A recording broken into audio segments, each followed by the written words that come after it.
HD. When I say what a time to be alive, it's not just the phrase that I throw in the air and I don't live by it. Ladies and gentlemen, I mean every single thing in that word. When I say what a time to be alive, it's exactly that. And I decided today to shape my day, my existence, by taking inventory of how much positivity I let in my space and how much do I just repel and let it stay out there. If you're watching this, if you're listening to me right now, the WhatsApp line is 076-262-3847. I'm hanging in studio with Poloko. Macholane. Did I say it right? Sir, you said it correctly. I cannot complain. I was so nervous. On the setting. What a time to be alive. Man. What a time to be alive. I am in the same room as Tbo Touch. Hold on. Saying my name. Hold on.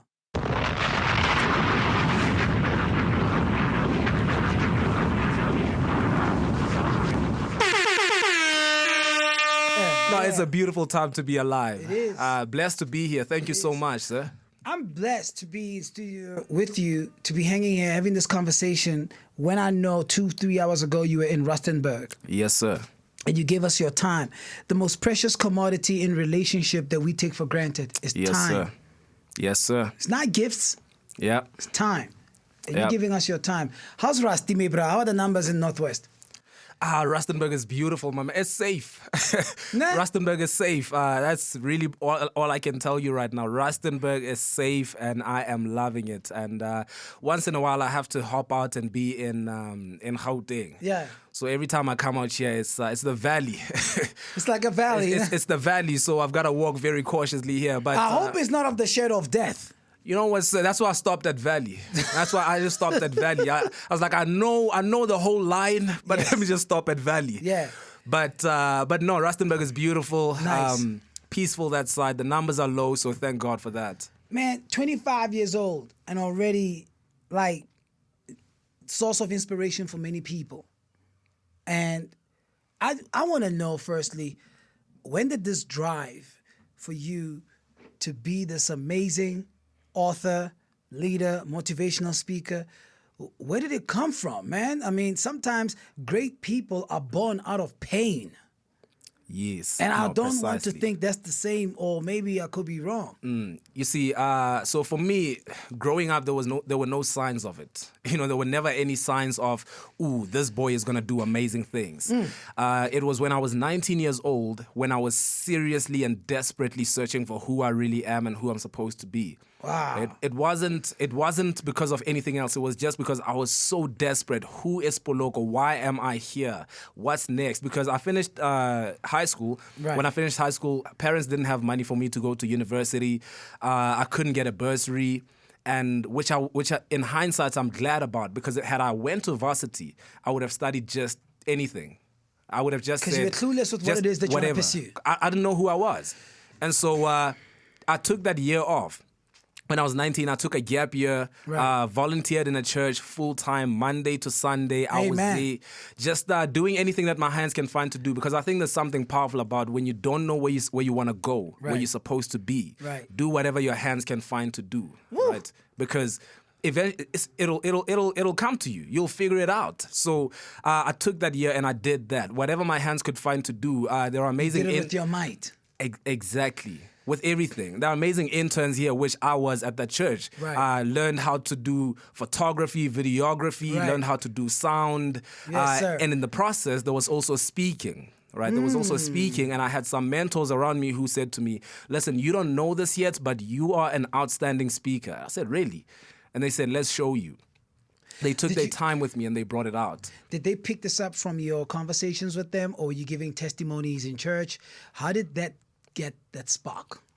I think they picked it up from conversations with them, because there was never really any space for just any random person to do testimonies in church, for example. Right. So it was from conversations with them. It was from how they would see me relate to other people around me. They would pay attention, because I had mentors who were not distant. Okay. My mentors were not distant. They were hands-on. So in seeing that and in seeing the way that I think and the way that I view life, they said to me, there's something special there.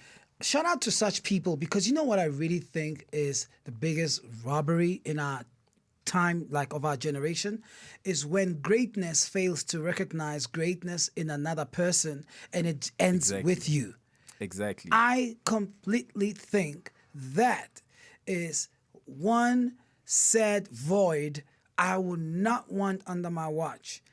The inability to identify another powerhouse because sir. I'm so myopic, so conceited, it's about me. Yes, sir. Tell me about those people who ignited the greatness in you, who identified that. Who were those?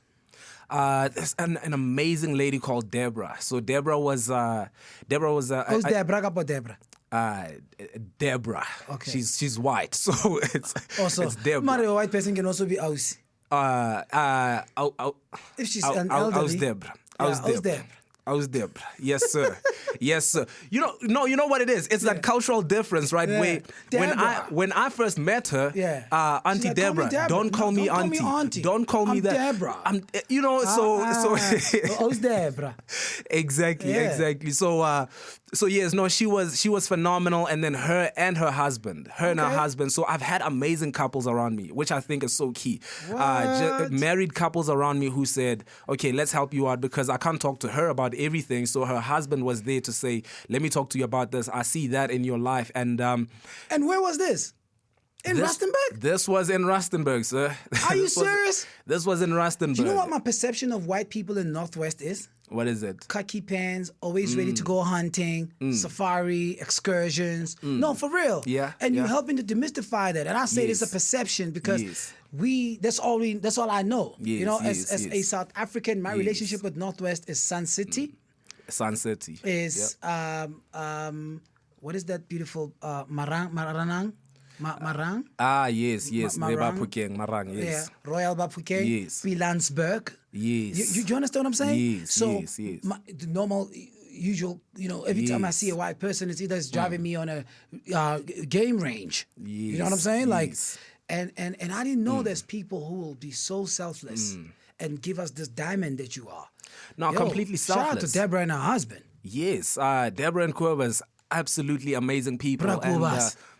You see, like, you think it was John or something Yeah. like that. Gobas. Yep. No, it was them. I had some other people around me. I had some friends who were actually in the faith before me, about 2 years older than me. But these are friends who are still friends with me right now. But they were in the faith before me. I got you. And they were walking straight way before I was. Wow. So I was able to learn from those people as well. They were able to also encourage me and keep me going straight. Isn't it interesting that God will give you genuine people who are not of your color? I mean, not of your race, not of your lineage. Like, God will give you favor with men that your money won't. Exactly. Now God he will positions give you you. favor with men that your degrees want. God will give you favor with men that your looks want. Hey, don't let me preach now. Sir, Come on. sir. I can keep going. You understand what I'm saying? Yes, yes. God will give you favor with men that your intellect want. Absolutely. No, he positions you, right? Like, none of the people that are around me are there on accident. Everyone around me is there on purpose. Me coming here today, me being here and having a conversation with you is because there is someone in this place. Yes, sir. Right? There's someone in this place Yes, sir. who was positioned in my life and Yes, they were sir. able to bring up my name at the right time. Oh.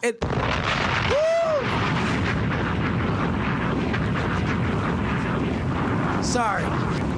It's not an accident. It's not an accident. No. People are there on purpose. Yes, sir. And this conversation here, there's a purpose behind this conversation. It's more than just a conversation right now.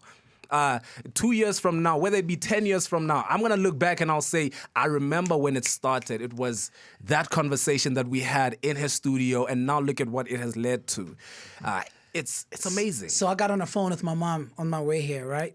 Yes. Funny enough, I didn't speak to my mom the whole day yesterday. It's unusual because I was just dealing with a lot of introspection.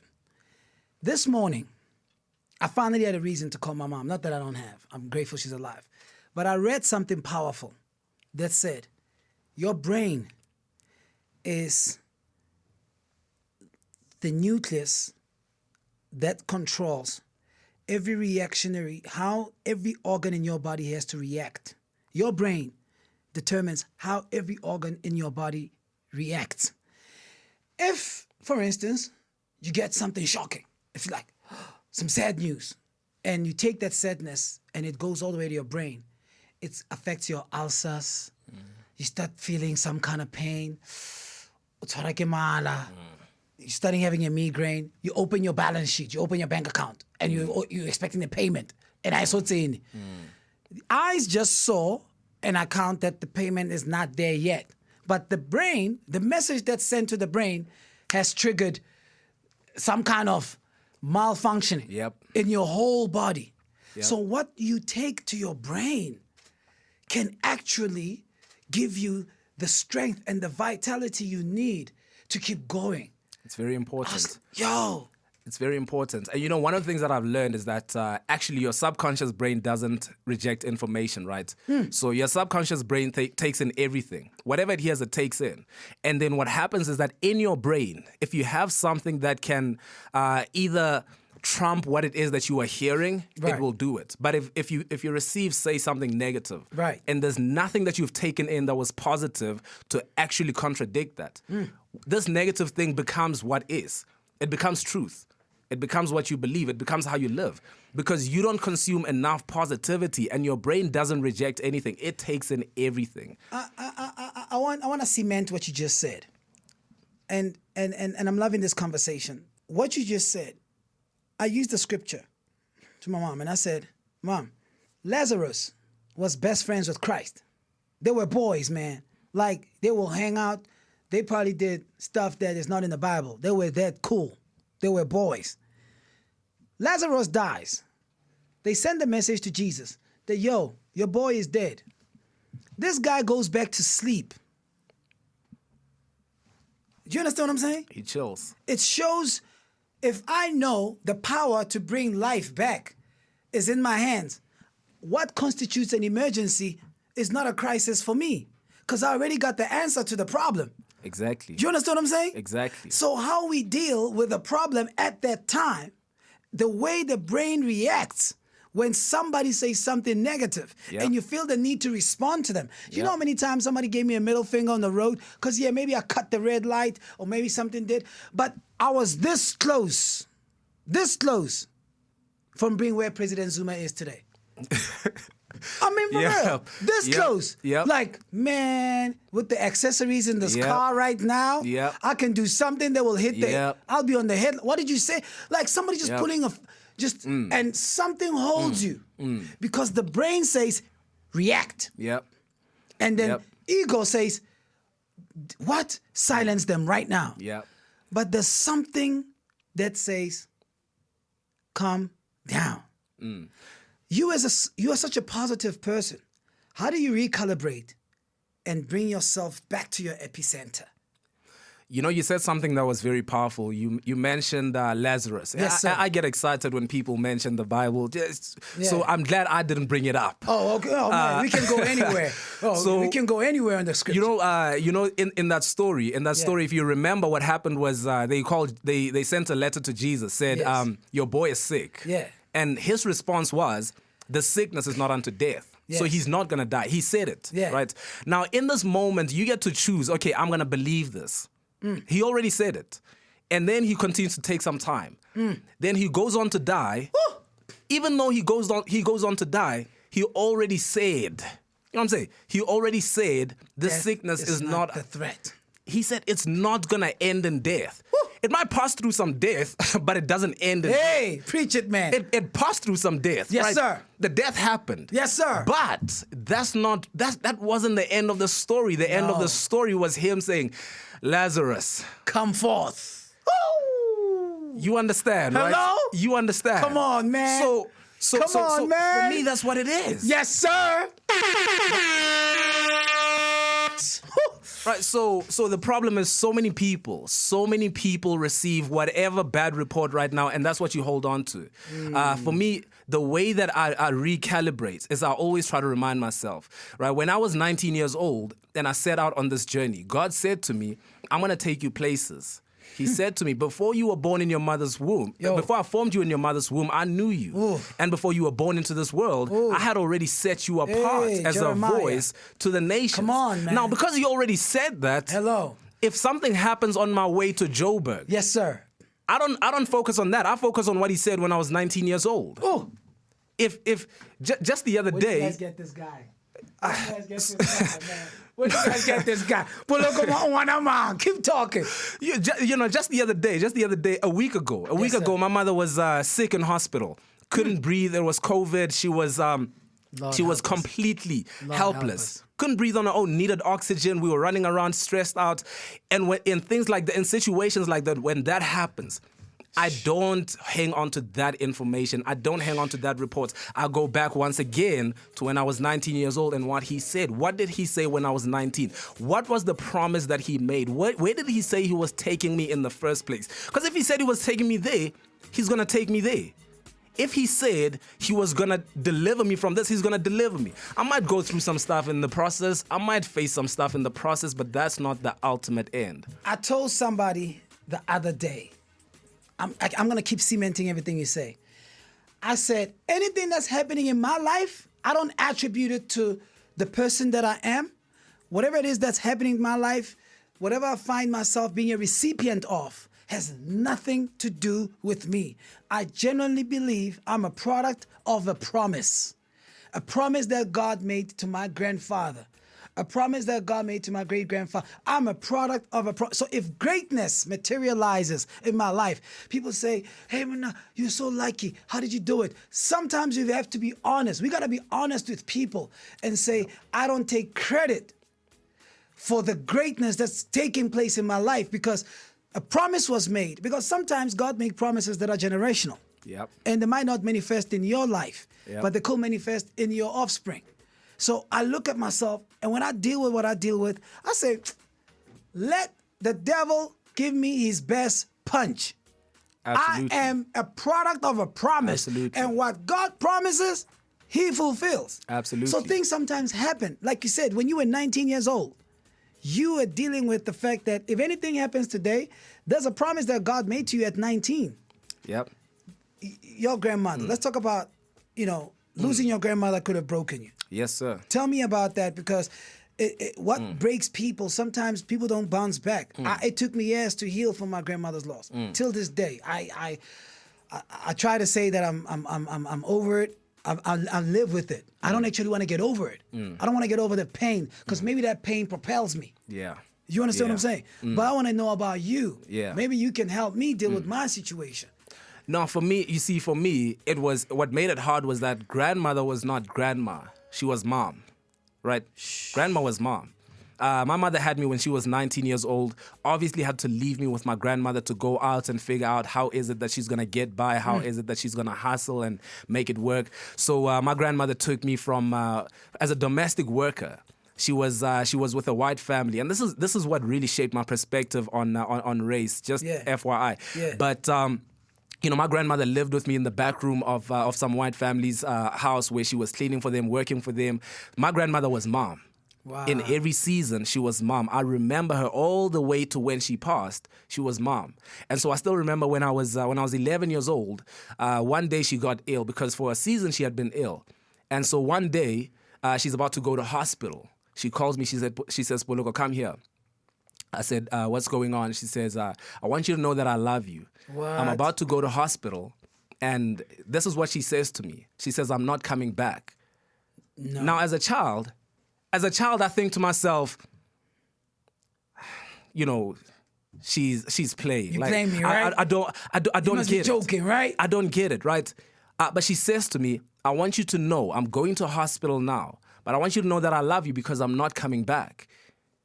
And I still remember she went. The next day, my auntie comes back home and she says she passed on.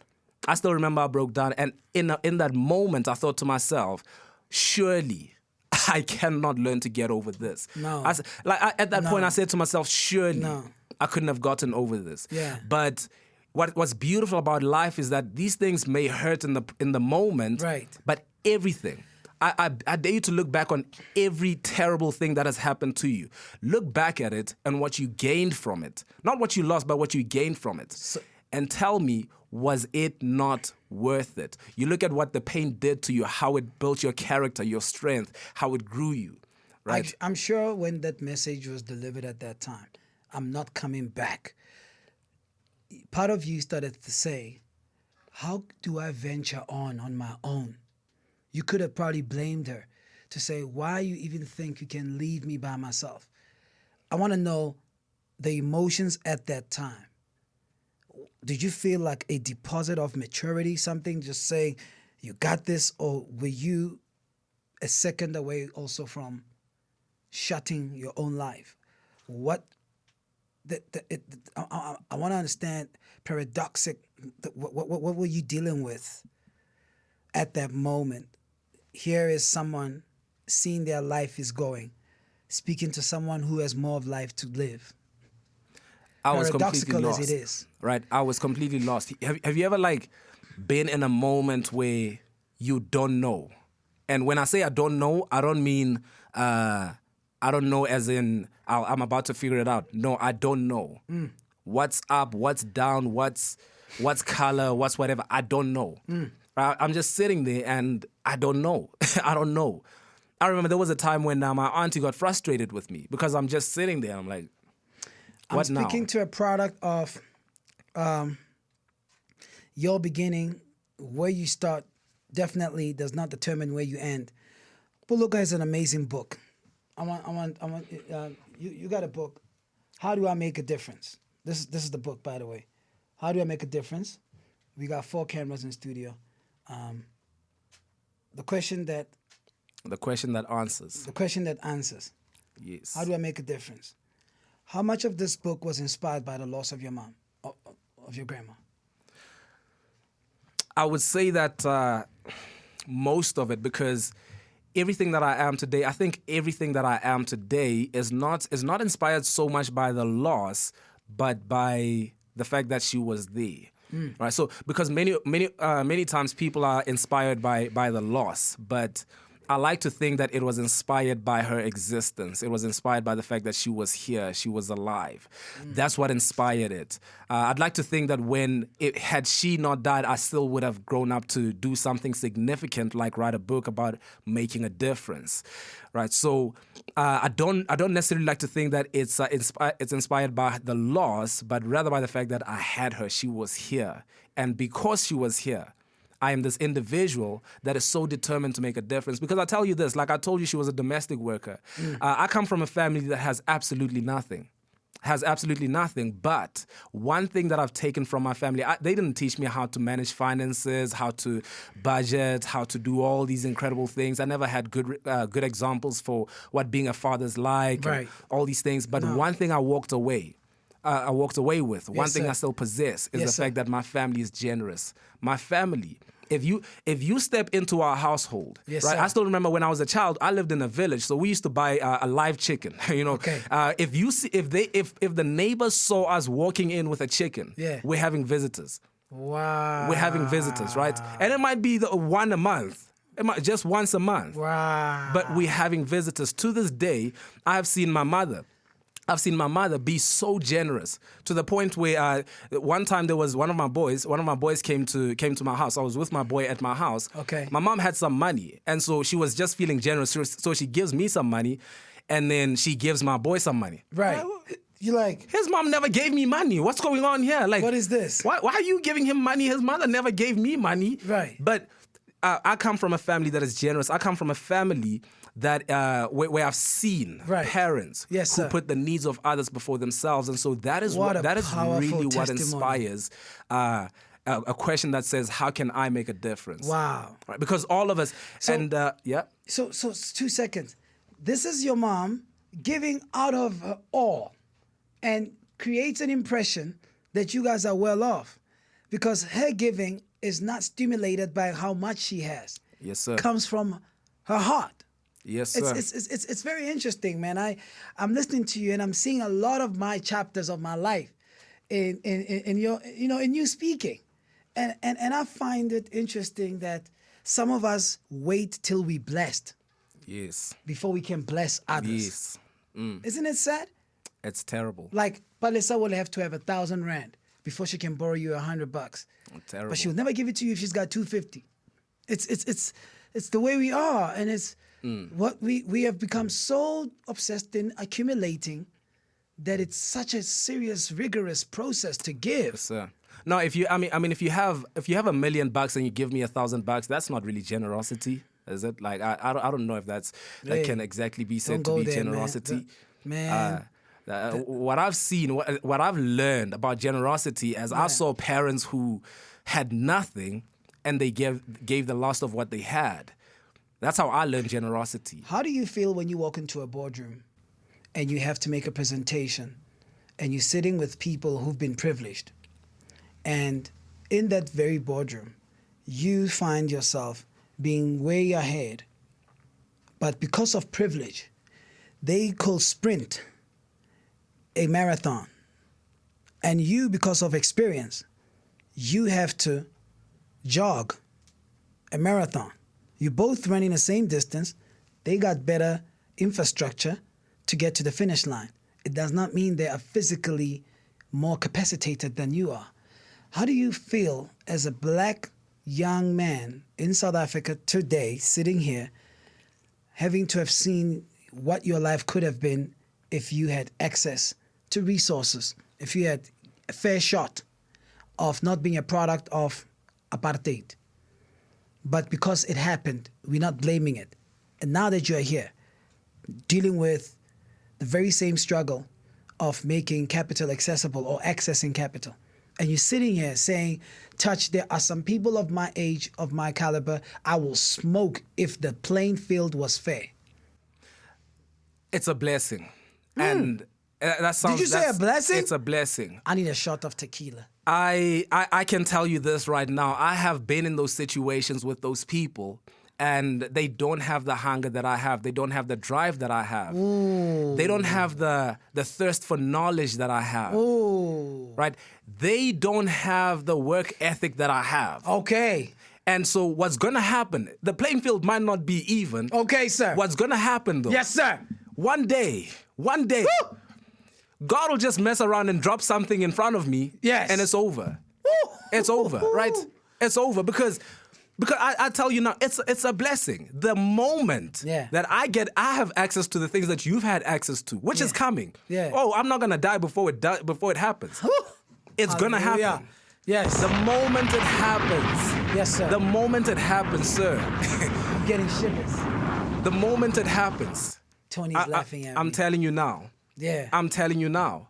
It'll be too late. Hallelujah. It'll be too late. I'll be gone with the wind. So it's a blessing. It's a blessing to know that I've had the struggle. It's a blessing. I have character that many only dream of, and I'm not saying that braggadociously. There has been character carved inside of me, yes, sir, that not many can understand. Hallelujah. There's grit. There's integrity that comes from understanding, from where I grew up. All of that is there. Not many people can have that. Hallelujah. Some of these things you don't read in a book. Yes, Some sir. of these things you don't hear about. Some of Yes, these things sir. you cannot buy with money. Okay. It is only as you walk through it. Okay. It is only as you experience it, Yes, that sir. you get to a point where, okay, now I have it. Now I'm that guy. You're a bad boy, man. I'm that guy. Nah, I hear you. I Exactly. Hear you. And I so hear you. there's something So it's powerful about your story. Something really powerful in your story. Don't And kill your story. That's that second chapter in the book. Ooh. Your story. My goodness. I was going to throw that question. Which chapter? I'm not looking for an antidote, but throw me that chapter that you say, Touch, when you through with this, you don't need any prescription. You're good. You don't need no vaccine. What chapter is that in the book? I believe it's the second chapter. I should have actually put that at the end. What's But the that second title? chapter, your story, right? Which is what I was about to say. When it comes to your story, there is something really powerful about your story, because let me give you an example. So a couple of weeks ago, I want to tell you this short story. Somebody called me. They said to me, and these are amazing mentors, said to me, it was the wife who called me. She said to me, Poloko, listen, I've been watching what you are doing. It's undeniable that the favor of God is on your life, that you are going really far, and we want to be a part of that. How can we help you? Wow. Right. So they just say, how can we help you? And she begins to count it down, right? I said, well, right now I'm thinking about this. She said, okay, let's do that for you. What else can we do for you? And she's just throwing it at me. She's like, okay, what else can we do for you? What else can we do for you? And I'm just over here completely amazed. Listen. And then a couple of moments later, that very same day, I go out to the shop. when I get to the shop, I had to go to an ATM to withdraw some money, and then there was a homeless man sitting next to the ATM begging for some change. Okay. Location. Yeah. That's a good location if you're asking for money. Yeah. So he's waiting by the never give ATM. I'm not. No. So he's there, right? And he's begging, and I withdraw some money, and something inside of me just said, just give him something. And I had a 10 Rand note, and then I gave that to him. And then I get into the car because he said, can I have something so I can buy some food? I said, okay. I gave that to him. I get into the car. That was 10 Rands. As soon as I get into the car, I'm sitting there and something hit me so hard. And I feel like God said to me, would you eat something for 10 Rands right now if you were starving? Right? And I was like, okay, let me get out. I get out. And then I call him back. I say, sir, can you come with me? And then there was a fish and chips over there. And when I get in there, I say to him, what do you want? And he says, just some chips would be fine. I said, okay, let's get some chips. What else do you want? I hope you get what I'm saying with this, because as I'm saying this to him, I remember the conversation that I had in the morning where someone else was saying to me, Poloko, how can we help you? How can I serve? How can I serve you? Now I'm here with him. It may not be too much, but I'm saying to him, sir, how can I serve you right now? How can I help you right now? And so in light of what was done for me earlier, I get to do the same thing for you. And so that's why in the book I say this: the best way to pay it forward, the only way we pay it back is to pay it forward. That's the only way we pay it back.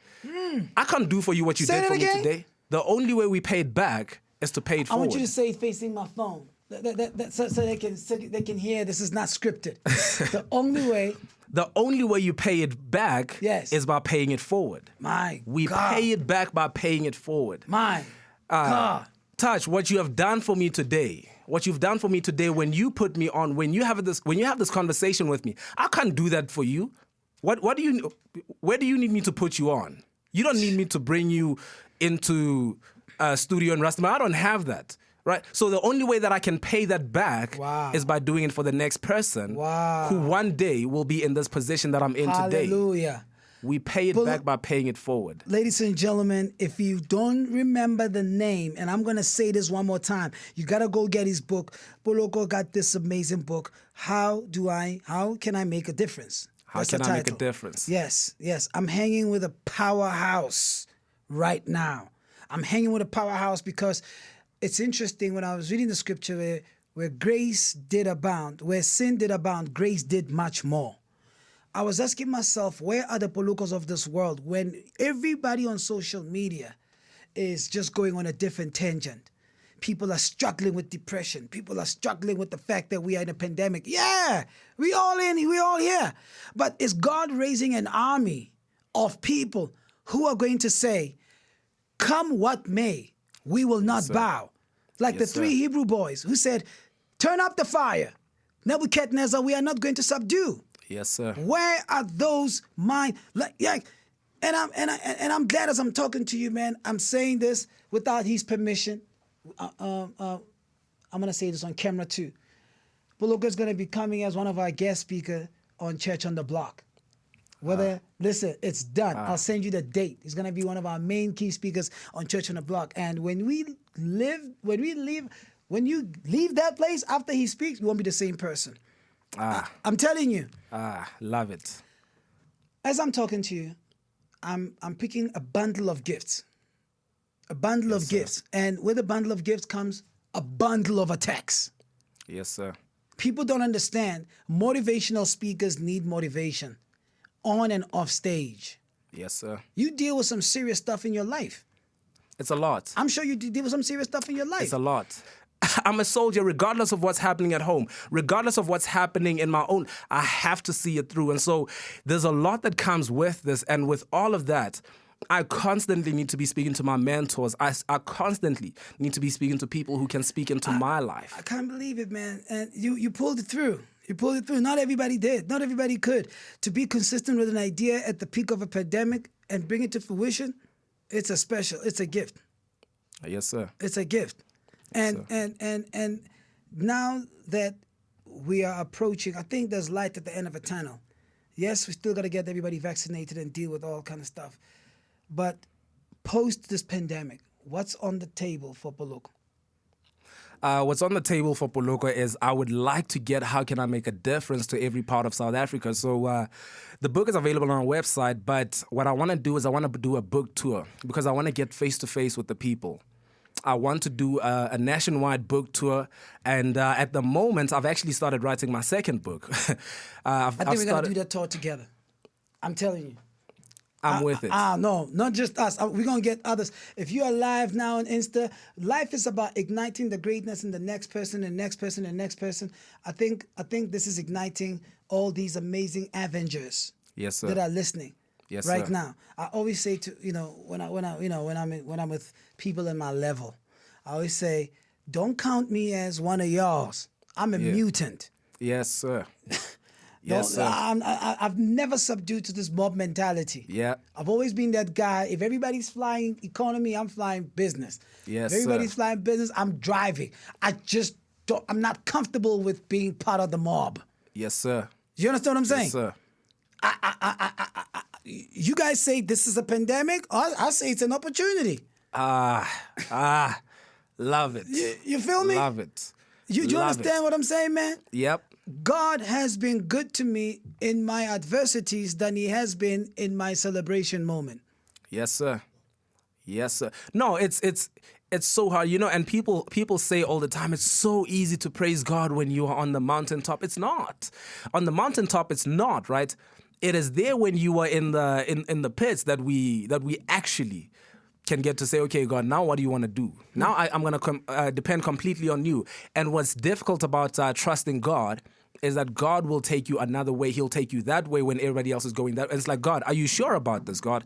Because everybody's going that way. Like, what do you mean, God? Are you sure? Did you see where so-and-so just went? Did you see the direction that media is taking right now? Right. Do you see where everyone's going? What do you mean I've got to go that way? Right. And that's the way we go. That's the way we go. I don't want to shortchange ourselves, but I really think we are only going to be aware of the level of drought or what this pandemic is taking away from us. We're only going to be aware when we start looking for certain people in our phone book, and you dial the number and it goes on voicemail, and you ask, I can't get all this. They're like, you didn't know? He's no more. He's no more.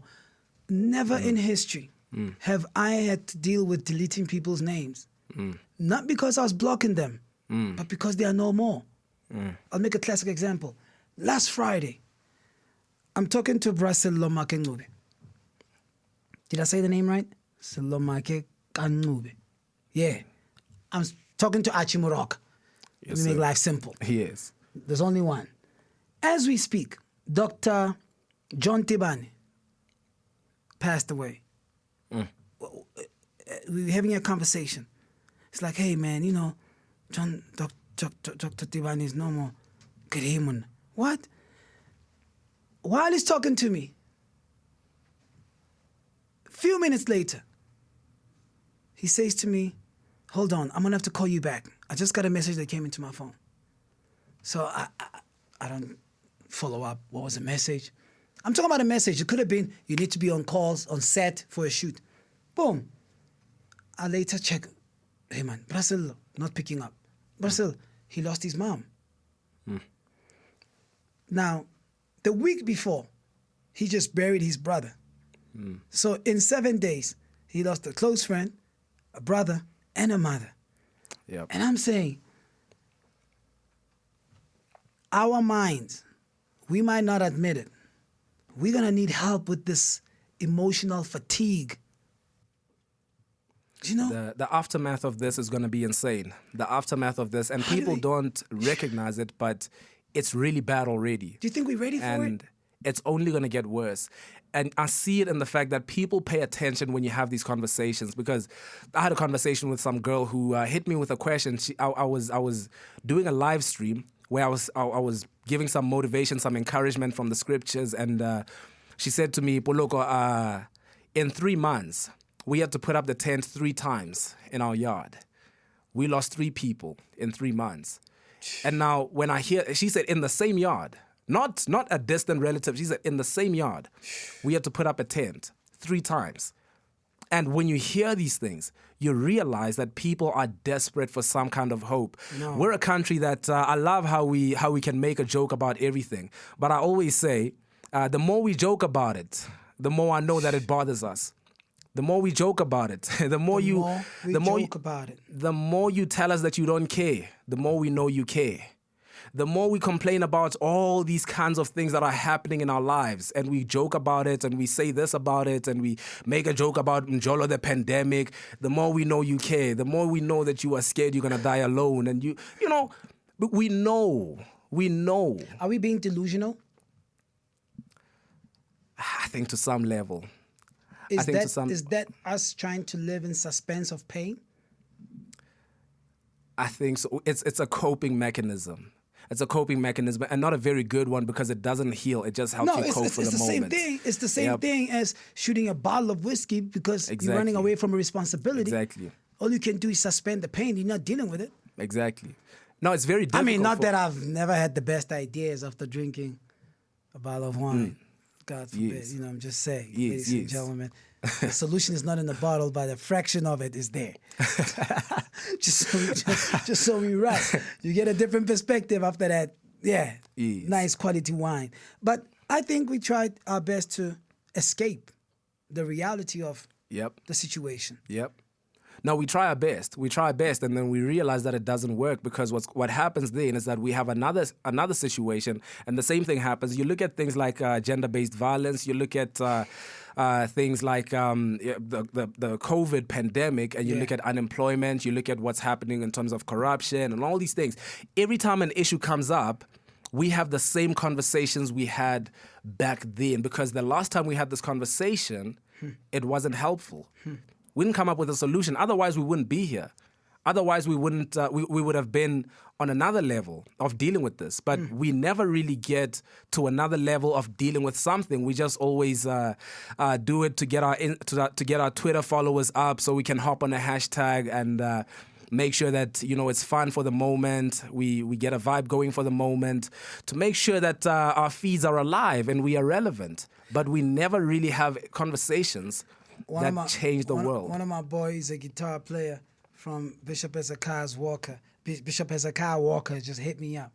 He's listening to this conversation, and he said, "You guys are blessing me. It's 8:00 in the morning." Wow. And I'm grateful. Wow. That 2 young boys in Joburg just touched somebody in Brooklyn. Wow. And that's ministry. It's powerful. Hey? It's powerful. Keep going. You don't understand. It's really powerful. You don't understand. I marvel at the thought of how God uses people from most ordinary places to touch lives in extraordinary places. Yes, sir. And I will tell you this: the purpose of me writing a book called "How Can I Make a Difference?" Yeah. And if you see the subtitle is the question that answers, because I really believe if you want to make a difference, you have to ask, "How can I make a difference?" You don't just put Touch HD in the middle of nowhere, even though you don't know, do people actually need this? Right. Is this going to make an impact? So we start by asking that question. But I wrote this book because I have so many conversations with people who look at me and they say stuff like, "Poloko, we need more young men like you." I say, you need to be a young man like me as well, right? Because there are people in this world who are in corporate, who are in entertainment, who are in all parts of the world who look at Touch and they say, we need more people like Touch. No, it's like, no, you be Touch in your firm. Right? Yeah. At that law firm, in corporate, in your office, in whatever space you find yourself in, at that school. You be that person. Take up your mantle. My attorney, back in the days, I remember during my days, I had a blue TT Touch GP. Lord, you wouldn't stop me. Do rag every day. Nobody could. I mean, I was what you call an outcast. Yeah. I used to go to his building every time before I go do my radio show. I'll stop by, and I'm talking 2008. I'll stop by. Even if he's not there, there was this lady who used to make tea. And the way we make those corridor conversations, she didn't know. I took a lot of my content from her. Yep. Yep. So before I go in there, I'm like, I need some fresh stuff. So I'm gonna go. I won't even call him so that if he says I'm not at the office, now I cannot go. So I'll just go unannounced. But then I used to ask, hey, Osu Rosina, hey man, she just goes. She's always ready for you. She's ready for you.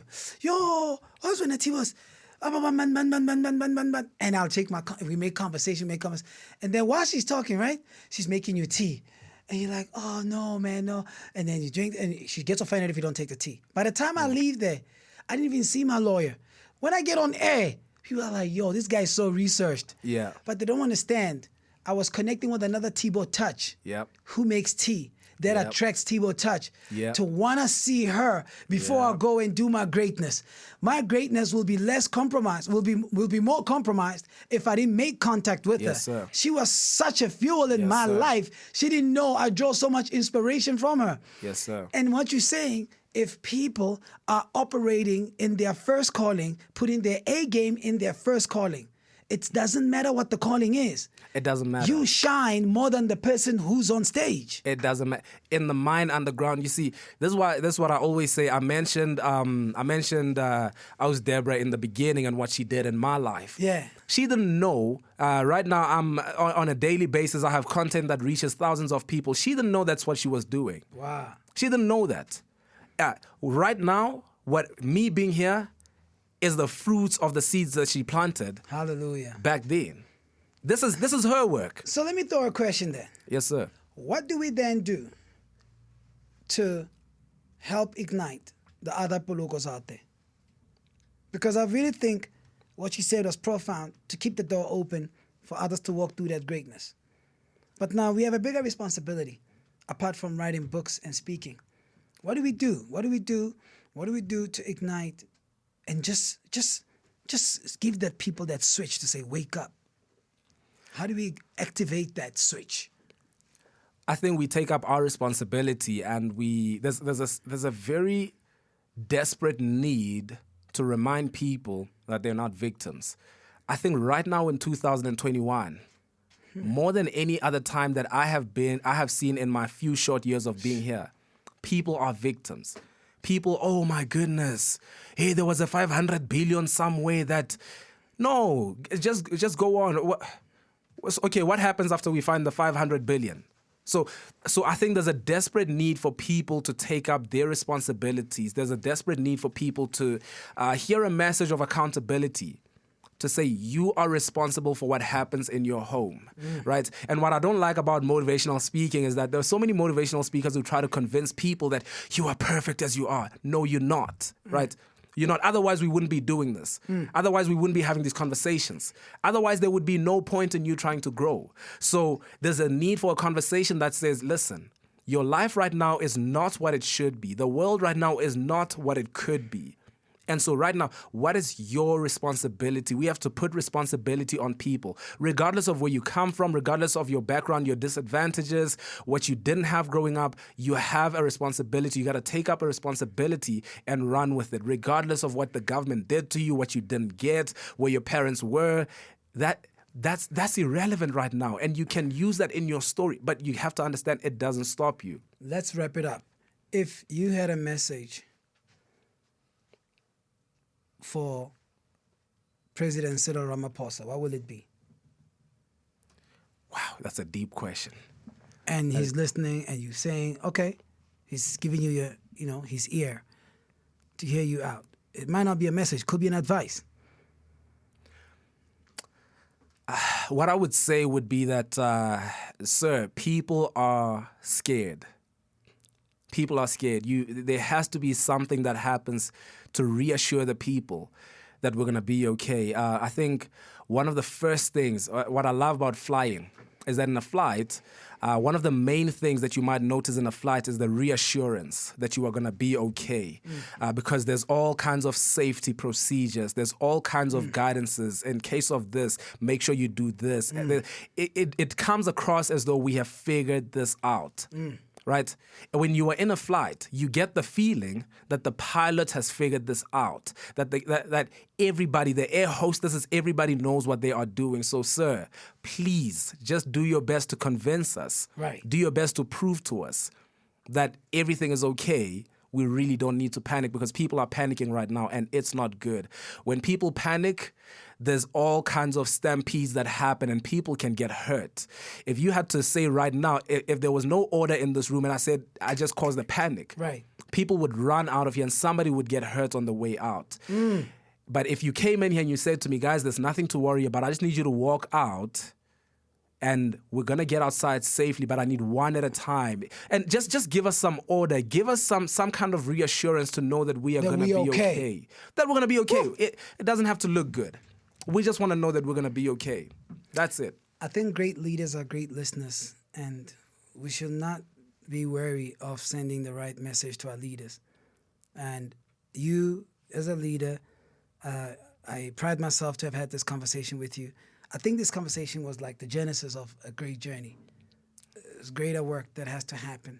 We got so much to do. So I'm looking forward let's get to our it. marching orders right and go out there. How do we get the copy?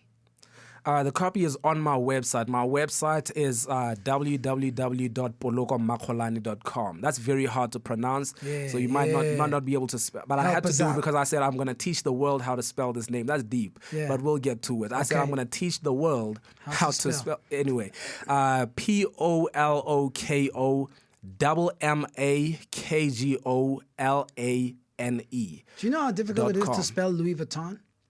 But it's become so synonymous. It's become so easy. We know how to. We know how to. We know how We to. had to get up to it, right? We know how to. Hello. We Come know on. how to. We had to learn. So we give didn't it to have a them one choice. more time. Poloko. www.polokomakholane.com. POLOKOMMAKGOLANE.com. Next time when I see you, you'll be telling me that you have a distribution deal for the book. I'm not even worried about that. I know that's on the line. I don't even doubt that. What an honor to be hanging with you, man. Thank you for your time. Thank you for An a great incredible conversation. privilege. An incredible privilege, sir. Thank you so much for having me on here. And if I can say this, I'm going to take 30 seconds. Go ahead. You know, I always remember that when I grew up in a village, and as a village boy, my dream was to be a taxi driver because those were the most respected men in the village. These were the men who were making things happen. They had the ability to take you from one place to another. Yes, sir. So I had the dream of being a taxi driver as a kid, if they would ask me. Wow. It was only until I was exposed to more and found out what is happening out there and heard about the Tbo Touches of the world that I said, okay, no, maybe being a taxi driver is not the only thing there is. Maybe I can be more and I can do more. I'm not saying anything about taxi drivers. What I'm saying is when I was exposed to more, I realized that there is more to the world. And so, sir, I respect you. Thank you so much for having me on here. From a young guy, 25 years old. I just turned 25 the other day. Still receiving gifts, by the way. Happy birthday. Thank you so much.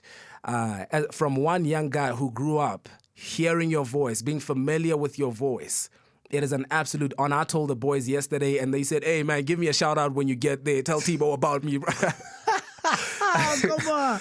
And Yo, tell your boys we about to go on a tour, dog. Tell them we about to get on tour. We're about to work. So thank you so much. I respect you, and it's an incredible thing to me that a leader like yourself can be comfortable enough. It takes security in yourself as a leader. You've got to be secure in yourself as a leader. You've got to be comfortable in yourself as a leader to share spaces with individuals like myself.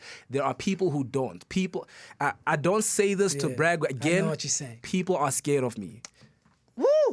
No, there are individuals who are scared, so they will not let me in. Let me share a joke with you. And Yes. I mean, it's no longer going to be a joke because it's going to now get all over the world. Beginning of this year, I received a call from a very popular radio station. And they said, man, listen, can we work together? We need you on air. We need you back on air. And And it was February. I remember it was around Valentine. They're like, you know, we're studying our plans for the year. We'd like to have you. And I said, I did what I did, pushing the content I was pushing for 14 years straight. If I felt there's a void or something that there's a deficit, you know, when you look back into an exam and you say, how did I get 97? That's 3%. hurts you more than the 97 that you should be celebrating. That 3% is painful. Yep. I can accept 80%. It's okay to deal with, I got 80%. When you get 97, it means there was some recklessness. Yeah. It's not about you didn't know what to do. Yeah. You were reckless. Okay? That 3%. I look back, I said, in my journey, and this is me, I said, if there's ever something I feel as touch I left behind and I needed to settle, I'll go back and do it. But I said, and I don't mean to be arrogant, I don't hear anyone sounding close or doing things that I did. I'm scared going back. I might not be the great me. I'm like, I felt that Jordan moment. Should I go back to the Bulls and maybe erase the legacy of that great last shot that he took? Sometimes going back can work against your legacy. And the point was, there is no song, there's no celebrity, I feel, by interviewing them or by playing their song, is going to complete anything that I've done. I said I did it all. Like Frank Sinatra, I think I did it my way. Drake, a.k.a. John Legend, I interviewed all of them. Floyd, all of them. Wow. The best that you can. You just won a Grammy. Miguel, after he won a Grammy on a Sunday night, he was on Metro at that time, literally coming off the Grammy, the brand new artist. Brought him into South Africa. I said, I'm scared going back. I might not do. You did it. The numbers that I said, I'll leave it there. But more than anything else, any content that's going to come out of my brand, any content I want to push, if it's not identifying a better touch, I don't want to do it.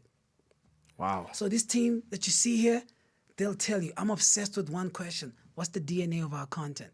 I don't want to play another Make Meal song, man. You've done it all. It's not going to change the currency of your price of bread. But this conversation has moved somebody to be a better person. And maybe this is what I'm called to do. Yes, sir. Yes, sir. And we are grateful for that. Do you know what I'm saying? We are grateful for that. I say to people that when you respond to that, there are lives that get changed. That's why you can't take it for granted. I'm telling you, my brother, the gospel is not for the masses. It's that one soul that you can change to impact change in their space. That's enough. Yes, sir. This is where that 14 years was preparing me to be. Yep. I would have never met you if I didn't make that call. Yes, so sir. I think we have greater work to do because before we met, there's a lot of preparation. That's 14 years of preparation to bring this moment to fruition. I'm excited. Yeah? I'm so excited. The best is yet to come. So you guys never got to know. You're hearing that for the first time. Why I love what I'm doing. Thank you. Thank you, Poloko. It's such an honor. Thank you so much. Yes, Thank you sir. so much. What an honor. Yes, sir. Ladies and gentlemen, that's In Touch with Tbo Touch. We're back again. Log on touchhd.co.za. And if you want to watch, listen, download, we got a brand new site that's launching on the 25th. I'm excited. And there's going to be more of this content. There's going to be more of this upliftment. And we need it. There is no better time to say, what a time to be alive. Tbo Touch. Touch HD.